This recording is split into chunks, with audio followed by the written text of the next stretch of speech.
JNS 이란 전쟁 브리핑에 다시 오신 걸 환영합니다. 먼저 자유작전과 호르무즈 해협을 말씀드리겠습니다. 이슬람 정권이 이 지역에 대한 공격을 강화하면서 이 시점에서 전쟁의 재개는 불가피해 보입니다. 현재 이란 전쟁은 거의 전적으로 호르무즈 해협에 집중되어 있습니다. 미국은 이슬람 공화국이 사실상 해협을 봉쇄한 이후 세계에서 가장 중요한 에너지 수송로 중 하나를 다시 열기 위한 군사작전인 프로젝트 프리덤을 시작했습니다. 월스트리트 저널에 따르면 이번 작전에는 구축함 100여 대의 항공기 수중체계, 약 1만 5천 명의 미군 병력이 동원되며 모두 미 중부사령부가 상업 선박 보호를 위한 방어망 체계 구축을 목표로 합니다. 미국의 목표는 단순합니다. 이슬람 공화국의 해협 통제권을 무너뜨리고 항해의 자유를 회복하며 해운사들에게 호르무즈 해협을 안전하게 통과할 수 있다는 것을 입증하는 것입니다. 이슬람 공화국에 돈을 주거나 정권과 협력하거나 그들의 에너지 교통 통제를 받아들이지 않고도 가능한가요?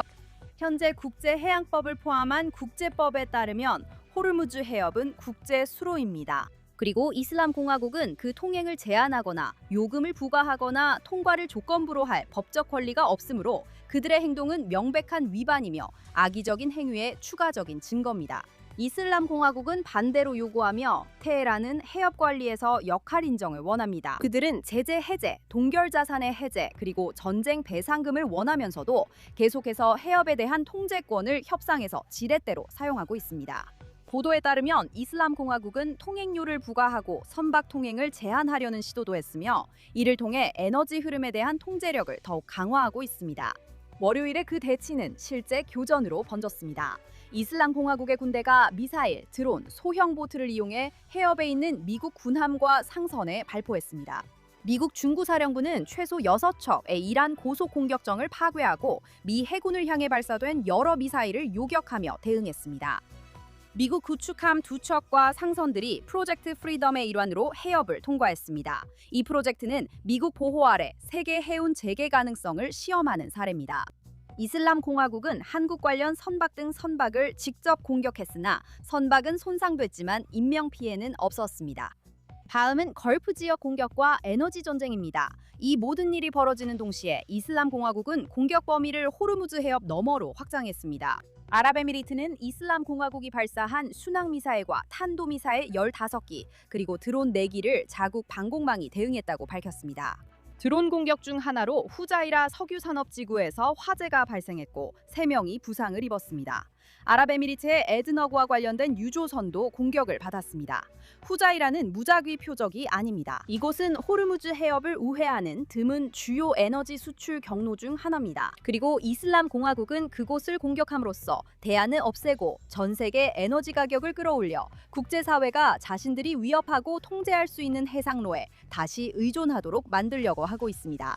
정권은 오만을 공격했고 주거 건물 공격과 여러 부상자가 발생했다는 보도도 있었습니다.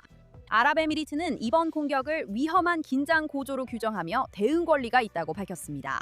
여러 걸프 국가들과 일부 서방 국가들은 비난 성명을 발표했지만 주목할 점은 아랍연맹의 긴급회의나 공식적인 비난이 없었고 공격의 규모에 비해 지역 차원의 대응도 제한적이었다는 것입니다. 다음은 이스라엘 레바논과 지역 전쟁입니다. 도널드 트럼프 대통령은 현재 방어적 태세에서 벗어나 이란 정권 자산에 대한 직접적인 공격으로 확대할지 여부를 숙고하고 있습니다. 그의 목표는 정권이 더 포괄적 합의에 응하도록 양보를 이끌어내는 것입니다. 하지만 전문가들은 이 전략이 잘못된 접근일 수 있다고 경고합니다. 전문가들은 이란 이슬람 공화국이 경제적 비용이든 인명 피해든 정권 생존을 더 우선시한다고 주장합니다. 그리고 전통적인 방식으로 압박에 대응할 가능성은 낮습니다. 월스트리트 저널은 이 전략이 핵 문제와 호르무즈 해협 문제에 대해 양보를 유도하려는 것이지만 결과는 여전히 불확실하다고 보도했습니다. 이제 이스라엘은 핵심 위협인 핵 농축 중단, 대리 세력 테러 조직 지원 중단, 탄도미사일 프로그램 엄격 제한 등 모든 외교적 결과가 이를 다뤄야 한다고 입장입니다. 이스라엘은 원칙적으로 합의에 반대하지는 않지만 관계자들은 현재 진행 중인 협상에서 나올 어떤 합의도 이러한 조건을 충족시킬 가능성은 낮다고 평가하고 있습니다. 이스라엘 국방 관계자들은 또한 이란 이슬람 공화국과의 직접적인 충돌이 다시 확대돼 실질적인 가능성이 있다고 경고하고 있습니다. 일시적인 긴장 완화가 빠르게 더 넓은 지역 전쟁으로 번질 수 있다는 평가도 나오고 있습니다. 현재 이스라엘 방위군의 여러 전선에서 추가적인 미사일과 드론 공격에 대비하고 있다고 밝혔으며 이에 따라 방공태세도 강화했습니다. 동시에 레바논에서의 전쟁도 계속되고 있습니다. 이스라엘 언론은 화요일 아침 IDF가 작전 중 병력 근처에서 의심스러운 공중 표적을 요격한 뒤 헤즈볼라가 남부 레바논의 IDF 병사들에게 박격포를 발사했다고 보도했습니다. 예루살렘 포스트는 최근 이스라엘 방위군이 헤즈볼라 무기 100여 정이 숨겨진 은닉처를 발견했다고 보도했으며 앞서 IDF 병사들을 겨냥한 헤즈볼라 로켓은 개활지에 떨어졌다고 전했습니다. 이스라엘은 해협과 핵 문제에 대한 협상이 계속되는 가운데에도 이슬람 공화국의 대리 세력망을 계속 약화시키고 있습니다. 이슬람 공화국 내부의 탄압이 오늘 정권 내에서 주목받는 다음 소식입니다. 그들은 자기 국민에게도 전쟁을 벌이고 있습니다. 이란 인터내셔널은 유엔 자료를 인용해 전쟁이 시작된 이후 최소 21명이 처형되고 4,000명 이상이 체포됐다고 보도했습니다. 이들 중 다수는 국가 안보나 시위 관련 혐의로 고문, 강제 자백, 강제 실종에 대한 보고도 있습니다. 불과 며칠 전에도 추가 처형이 보고되었으며 이 중에는 간첩 혐의나 이스라엘과의 연계 혐의를 받은 사람들도 포함되어 있습니다. 사법부는 공개적으로 어떠한 관용도 없을 것이라고 경고했습니다. 이란 인터내셔널은 또한 해삼 알라딘이라는 두 아이의 아버지인 40세 남성이 인터넷 차단을 우회하기 위해 스타링크를 사용했다는 혐의로 보안군에게 심하게 구타당한 후 사망했다고 보도했습니다. 이 일은 8주 넘게 계속되고 있습니다. 이 사건은 정보 유통에 대한 정권의 두려움과 심지어 통신 접근권을 두고서도 치명적인 무력을 행사하려는 의지를 보여줍니다. 동시에 이란 내에서는 경제적 압박이 심화되고 있으며 인플레이션이 70%를 넘고 통화 가치가 붕괴되고 식료품 가격이 오르고 있다는 보도가 나오면서 국민들의 분노가 커지고 있습니다. 반체제 언론과 활동가들에 따르면 많은 이란인들은 현재의 상황을 잠재적인 전환점으로 보고 있으며 군사적 대치가 계속된다면 정권이 약화되거나 심지어 무너질 수도 있다고 믿고 있습니다.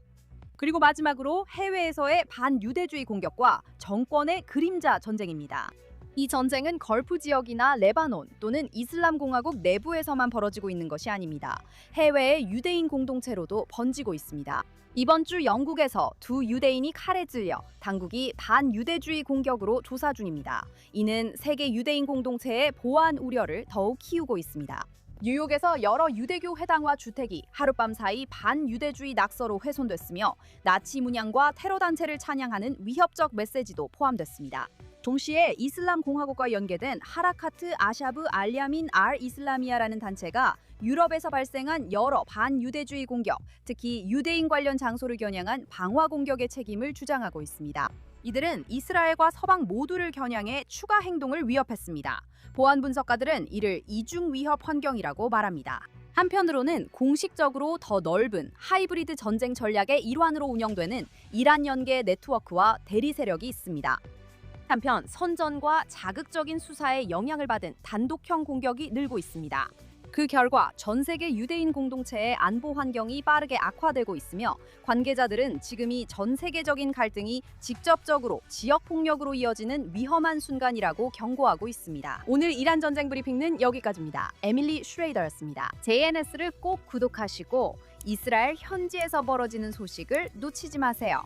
다음에 또 뵙겠습니다.